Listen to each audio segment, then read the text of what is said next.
Bismillahirrahmanirrahim. Assalamualaikum warahmatullahi wabarakatuh. Alhamdulillahirabbil alamin wa bihi nasta'in wa ala umuri dunya wadin wassalatu wassalamu ala asrofil anbiya'i wal mursalin wa ala alihi wa washabihi ajmain, amma ba'du. Puja dan puji syukur kita panjatkan kepada Allah Subhanahu wa Ta'ala yang telah memberikan beribu-ribu nikmatnya, dari nikmat yang terkecil hingga nikmat yang terbesar, sehingga kita masih hidup di dalam alam dunia ini. Amin ya robbal alamin. Dan sholawat bermahkotakan salam semoga tetap tercurahkan kepada baginda besar kita Nabi Muhammad Sallallahu Alaihi Wasallam, yang telah membawa umatnya dari zaman kegelapan hingga zaman terang menerang seperti saat ini. Baiklah, di sini saya sebagai moderator dari kelompok 2 mata kuliah Teori Ekonomi Islam semester 3 kelas B Perbankan Syariah, dengan beranggotakan 3 orang. Yang pertama saya sendiri, yaitu Reja Hardiansa dengan nomor induk mahasiswa 2014-250. Selanjutnya rekan saya yaitu Uke Novia Sri Wulandari dengan nomor induk mahasiswa 2014-263. Dan yang terakhir ada Amalia Rahma Putri dengan nomor induk 2014-276. Dengan judul Ekonomi Islam Suatu Perbandingan Pandangan. Baiklah, untuk materi yang pertama akan disampaikan oleh saudari Amalia Rahma Putri. Kepadanya saya persilahkan. Arti, hakikat, dan ruang lingkup ekonomi Islam. Ilmu ekonomi Islam merupakan ilmu pengetahuan sosial yang mempelajari masalah-masalah ekonomi rakyat yang diilhami oleh nilai-nilai Islam. Definisi ilmu ekonomi bertentangan dengan definisi modern. Ilmu ekonomi adalah ilmu pengetahuan yang mempelajari perilaku manusia sebagai hubungan antara tujuan dan sarana langkah yang memiliki kegunaan-kegunaan alternatif. Tidak diragukan lagi bahwa ilmu ekonomi Islam adalah bagian dari sosiologi, tetapi ia adalah ilmu pengetahuan sosial dalam arti yang terbatas, karena dalam hal ini kita tidak mempelajari setiap individu yang hidup dalam masyarakat. Ilmu ekonomi Islam terutama mengenai permasalahan yang menyangkut uang. Sebenarnya, ahli ekonomi yang menyokong pandangan bahwa ilmu ekonomi adalah mengenai perilaku manusia yang berhubungan dengan kegiatan mendapatkan uang dan membelanjakan uang semakin bertambah. Permasalahan ekonomi umat manusia yang fundamental bersumber dari kenyataan bahwa kita mempunyai kebutuhan, dan kebutuhan ini pada umumnya tidak dapat dipenuhi tanpa mengeluarkan sumber daya energi manusia, kita, dan peralatan material yang terbatas. Bila kita memiliki sarana tidak terbatas untuk memenuhi semua jenis kebutuhan, maka masalah ekonomi tidak akan timbul. Sejauh mengenai masalah pokok kekurangan, hampir tidak terdapat perbedaan apapun antara ilmu ekonomi Islam dan ilmu ekonomi modern. Andai kata ada perbedaan, hal itu terletak pada sifat dan volumenya. Itulah sebabnya mengapa perbedaan pokok antara kedua sistem ilmu ekonomi ini dapat ditemukan dengan memperhatikan penanganan masalah pilihan. Persoalan pilihan timbul dari kenyataan bahwa sumber daya kita begitu terbatas sehingga dipenuhinya suatu jenis keinginan berarti mengorbankan suatu kebutuhan lain yang harus terus tidak terpenuhi. Pertikaian abadi antara beraneka ragamnya keinginan dan kurangnya sarana memaksa kita untuk mengadakan pilihan di antara kebutuhan-kebutuhan kita. Guna menetapkan daftar prioritas dan kemudian mendistribusikan sumber daya kita itu sedemikian rupa sehingga mampu memenuhi kebutuhan-kebutuhan secara maksimum. Dalam ilmu ekonomi modern, masalah pilihan ini sangat tergantung pada bermacam-macam tingkah masing-masing individu.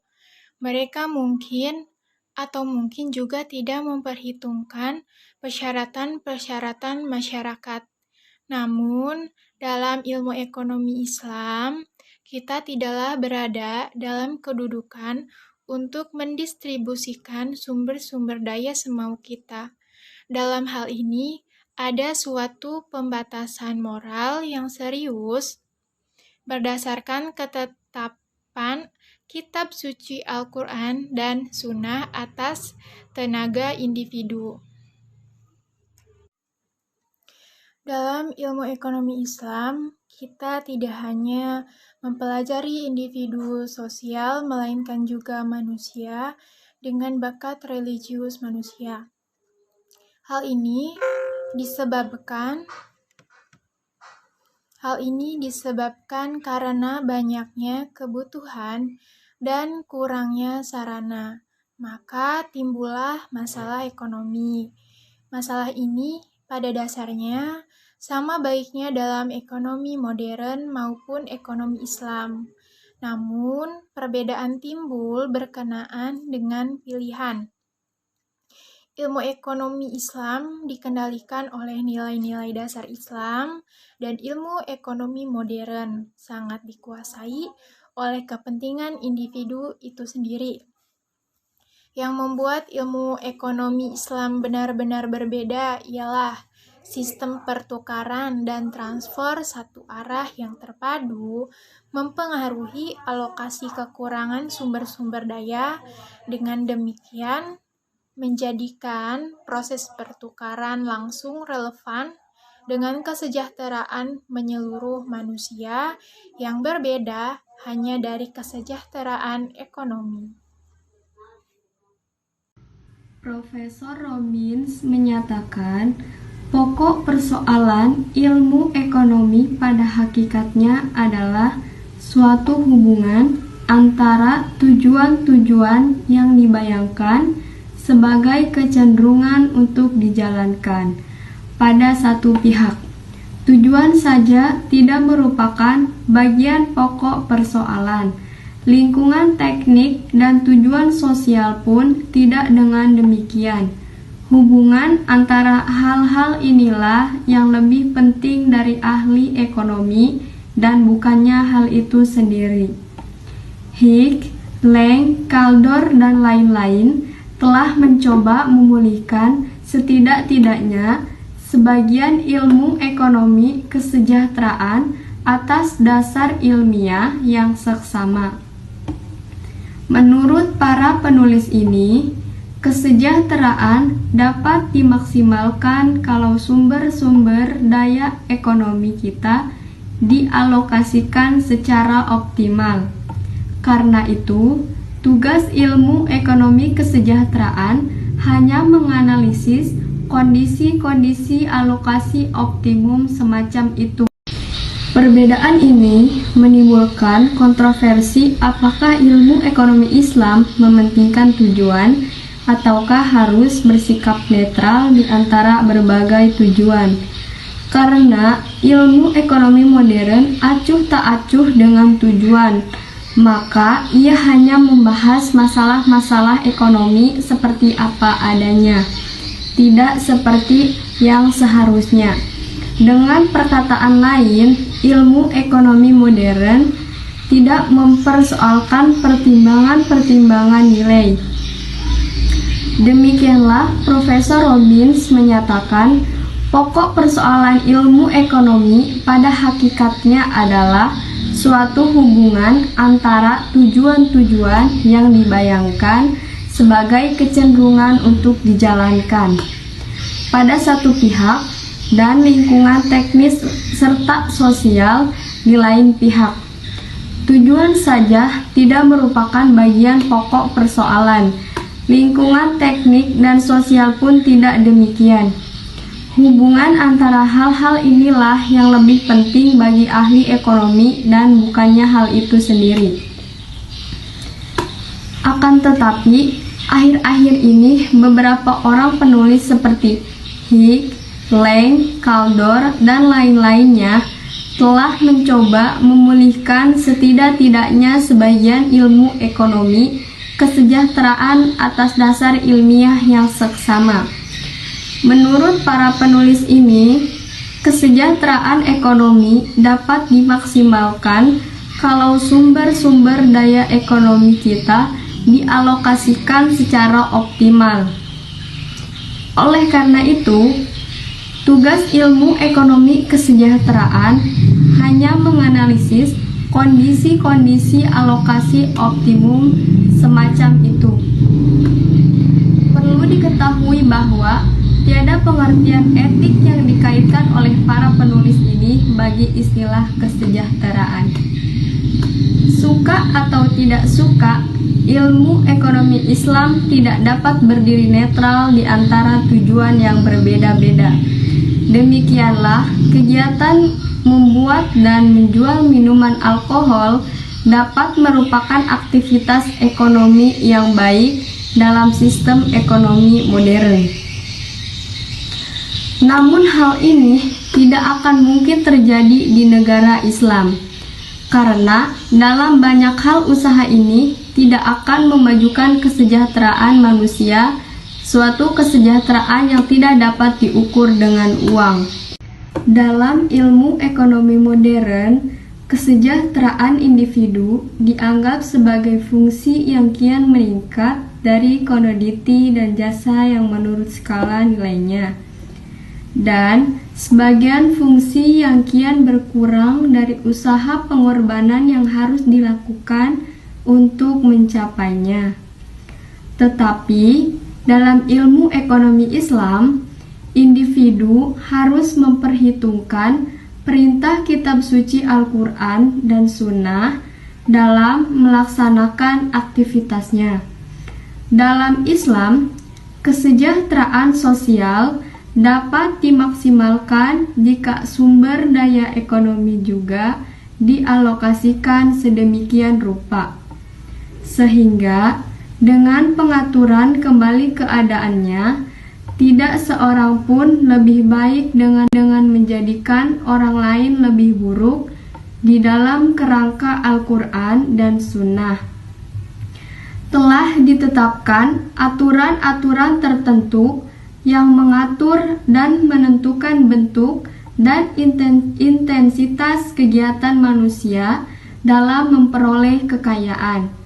Untuk tujuan ini, dalam kitab suci Al-Quran dikatakan di dalam surat Al-Baqarah ayat 168 yang artinya, "Hai sekalian manusia, makanlah yang halal lagi baik dari apa yang terdapat di bumi, dan janganlah kamu mengikuti langkah-langkah setan, karena sesungguhnya setan itu adalah musuh yang nyata bagimu."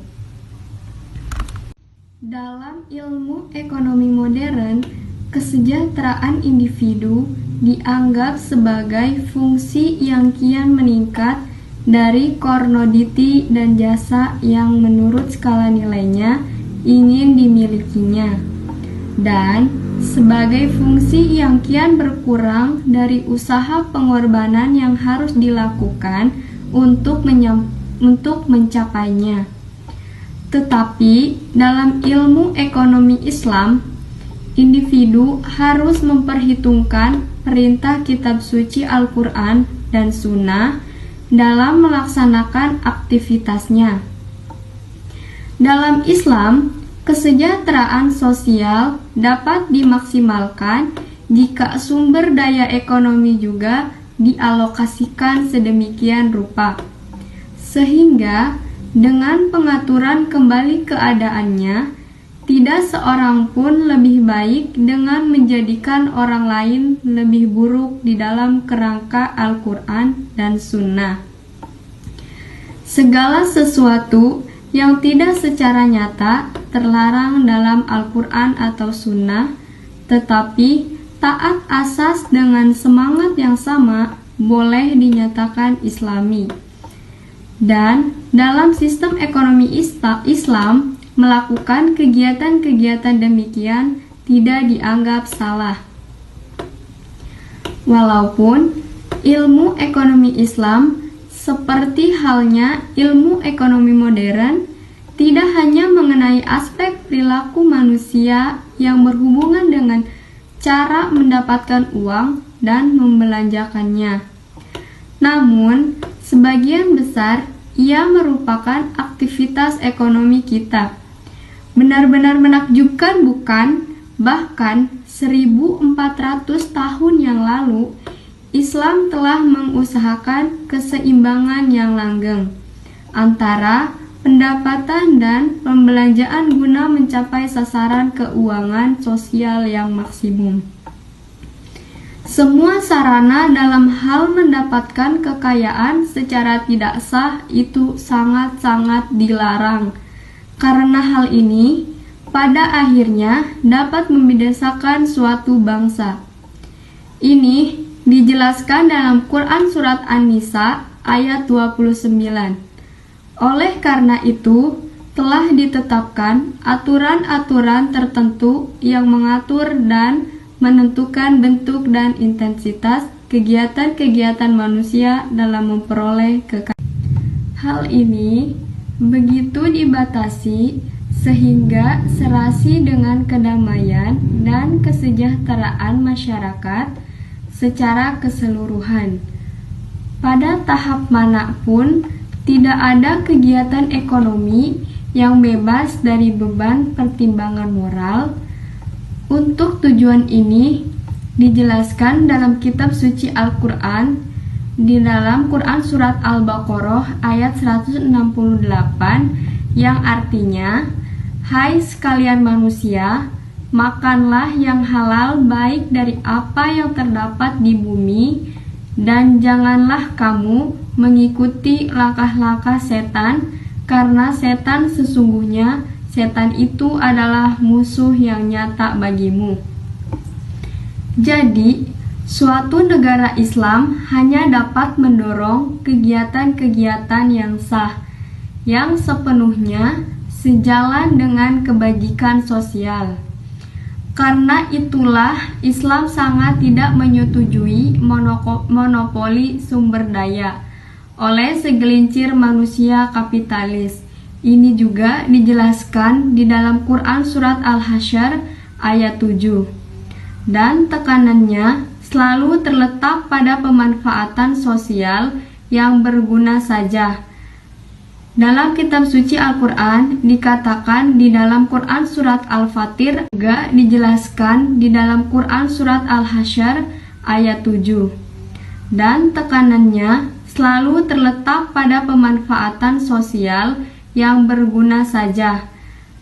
Dalam kitab suci Al-Quran dikatakan di dalam Quran Surat Al-Fatir ayat 9 yang artinya, "Sesungguhnya orang-orang selalu membaca kitab Allah dan mendirikan sholat dan menafkahkan sebagian dari rizki yang kami anugerahkan kepada mereka dengan diam-diam dan terang-terangan. Mereka itulah mengharapkan perniagaan yang tidak akan merugi." Sesungguhnya, keserakahan dianggap sebagai sifat negatif dan merusak. Kekayaan orang-orang kikir selain hanya memberikan keuntungan bagi mereka, juga menjadikan rintangan dan menghalangi pertumbuhan moral dan spiritual mereka. Ini dijelaskan di dalam Quran Surat Al-Imran ayat 180. Sebaliknya, hidup bermewah-mewahan pun dikecam. Dalam kitab suci Al-Quran dijelaskan di dalam Quran Surat Al-An'am ayat 141 yang artinya, dan janganlah kamu berlebih-lebihan, sesungguhnya Allah tidak menyukai orang-orang yang berlebih-lebihan. Dijelaskan dalam kitab suci Al-Quran, dalam Quran Surat Al-Isra ayat 27 yang artinya, sesungguhnya pemboros-boros itu adalah saudara-saudara setan, dan setan itu adalah sangat ingkar kepada Tuhannya. Materi selanjutnya yang akan disampaikan oleh Saudara Reza Ardiansyah. Baiklah, terima kasih kepada Saudari Uke Novia Sri Wulandari telah memberikan waktunya kepada saya. Di sini saya akan menjelaskan tentang asal-usul ekonomi Islam. Jadi maksud utama bagian singkat ini adalah untuk menyusun hipotesis bahwa prinsip fundamental ilmu ekonomi Islam bersumber dari Al-Quran dan As-Sunnah.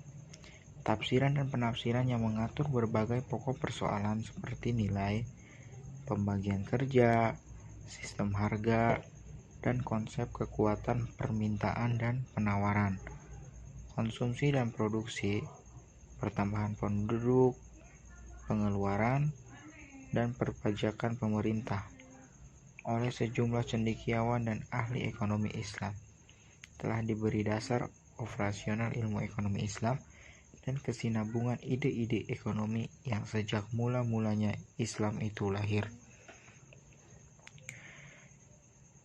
Kemudian berikut sarjana-sarjana Muslim seperti Abu Yusuf, Yahya Ibnu Adam, El-Hariri, Tusi, Ibnu Taimiyah, Ibnu Khaldun, Syah Waliullah, dan banyak lainnya yang telah menyumbangkan terhadap perkembangan ilmu pengetahuan ekonomi Islam. Sumbangan Abu Yusuf terhadap keuangan umum adalah tekanannya terhadap peranan negara pekerjaan umum dan perkembangan pertanian yang bahkan masih berlaku sampai saat sekarang ini.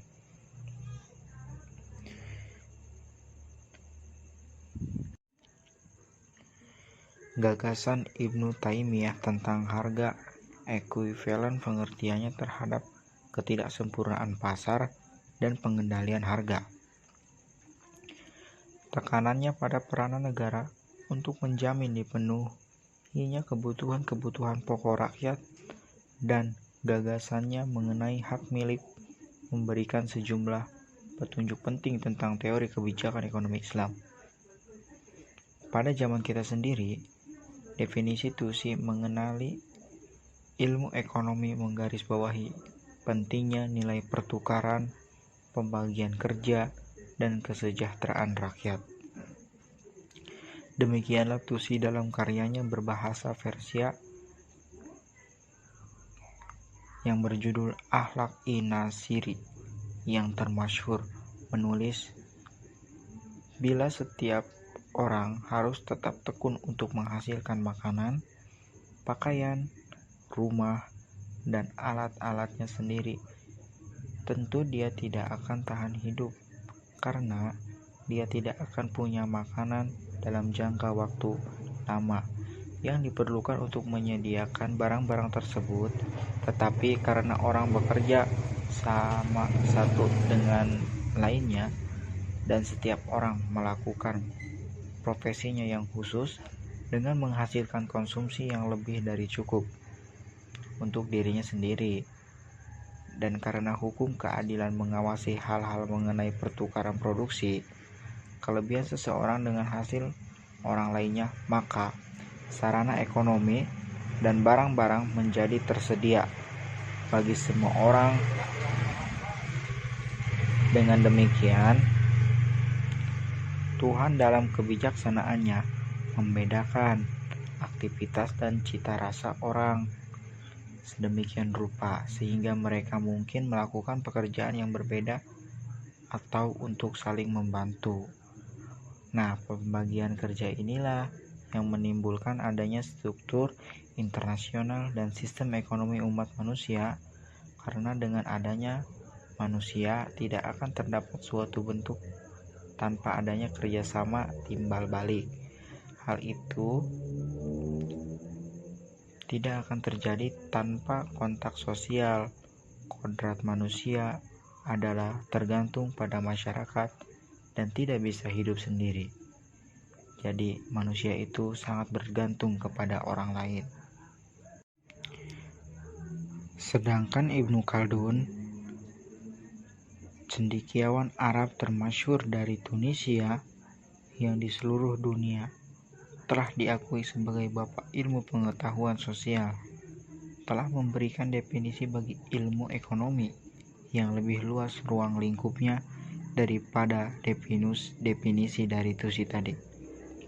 Dibandingkan dengan banyak ahli ekonomi yang kemudian ia telah dapat melihat dengan jelas hubungan erat antara ilmu ekonomi dan kesejahteraan manusia. Referensinya tentang ketentuan akal dan etika memperlihatkan bahwa dia menganggap ilmu ekonomi sebagai ilmu pengetahuan yang positif ataupun ilmu pengetahuan yang normatif. Selanjutnya, digunakannya kata masa al-jambur tunjukkan kenyataan bahwa maksudnya mempelajari ilmu ekonomi adalah untuk meningkatkan kesejahteraan massa, bukannya kesejahteraan individu. Artinya massa di sini yaitu masyarakat.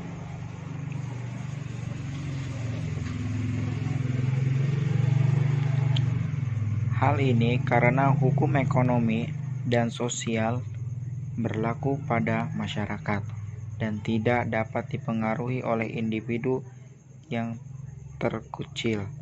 Ibnu Khaldun yang telah melihat adanya hubungan timbal balik antara faktor-faktor ekonomi, politik, sosial, etika, dan pendidikan. Walaupun karyanya yang terkenal Al-Muqaddimah membahas faktor-faktor ini secara terpisah-pisah, namun dia menganggap semuanya ini sebagai aspek peradaban yang mempengaruhi manusia dalam organisasi sosial.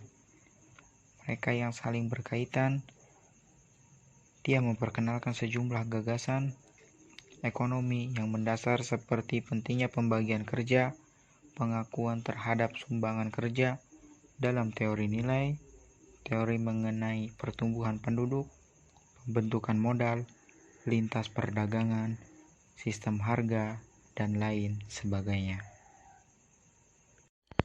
Jadi kesimpulannya dari asal-usul pemikiran ekonomi Islam ini,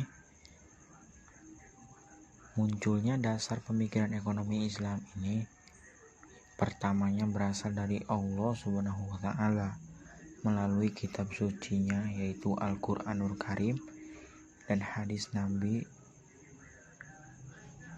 Jadi itulah asal-usul yang paling utama terhadap pemikiran ekonomi Islam ini. Kemudian ada tokoh pemikiran ekonomi Islam di dalamnya yaitu Al-Ghazali, Ibnu Taimiyah, Ibnu Khaldun, Sahwal, Allah Al-Dadwi, Muhammad Abduh, dan Muhammad Iqbal. Jadi pada pemikiran ekonomi Islam ini ada beberapa tokoh yang menyumbangkan pemikirannya terhadap ekonomi Islam ini, sehingga ekonomi Islam ini dapat berkembang sampai zaman kita sekarang ini. Mungkin cukup sekian dari kami. Kurang lebihnya mohon maaf apabila ada kata-kata yang salah ataupun penjelasan yang kurang jelas. Mohon dimaklumi. Di sini kita belajar bersama-sama. Jadi jikalau ada yang salah, tolong dikasih tahu. Jikalau ada yang benar, tolong disimpan. Sekian dari kami kelompok 2. Kami pamit undur diri.